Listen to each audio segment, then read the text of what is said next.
кээ бир алымдар Аллах субханала тағала көрөгөчтүктү берет. Бир туугандар, алымдар менен жөнөкөй карапайым элдин айырмасы, эгер адашпаса Хасан аль Басри болуш керек, балким адашып дагы турган болушубуз керек. Ушул сөз айткан инсан ким болбосун, ошол жакшы сөз айткан. Алымдар менен жахилдердин, карапайым элдин айырмасы, алымдар фитнаны келетканда билет, жахилдер фитнаны кеткенден кийин билет дейт. Карасаңыз, алымдарга Аллах таалам берген илими менен жанагы фитна келетканда байкайт. Түшүнүктүүбү? Келетканда байкап, анан ошол фитнанын алдын алыш үчүн кээ бир нерселерди айтат. Аны бизге окшогондор, түшүнбөгөндөр, бир китеп ачып окуй электер, же болбосо Курандагы алифти менен бааны кошуп окуй албагандар эмне кылат? Ызы-чуу кылып, жанагы алымды жемелеп, боктоп, жаман сөздөр менен айыптап чыгат. Бир туугандар, бул бүгүнкү күндүн оорусу болуп калды. Эң жаман оорулардын бирөөсү ушул. Бир туугандар, спид эң жаман оору, туурабы? Бул дененин оорусу. Бирок андан дагы жаман оорулар бар. Жүрөк оорусу. Алымдарды боктоо, алымдарды жамандоо, алымдардын артынан жаман сөздөрдү айтуу. Бир туугандар, сиз менен биз үммөт, ислам үммөтү алымдарга болгон ишенимди мусулмандардын жүрөгүнөн чыгарсак, кимди ээрчишке керек болуп калат мусулмандар?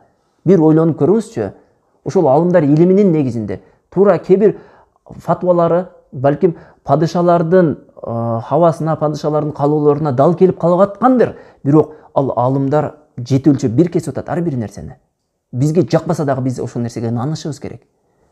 Эми жанагы ошол алымдарды бир айып себептүү же бир фатва себептүү айыптап, ал алымдарды адамдардын жүрөгүнөн чыгарып коюп турган адамдар эмнени максат кылып атат?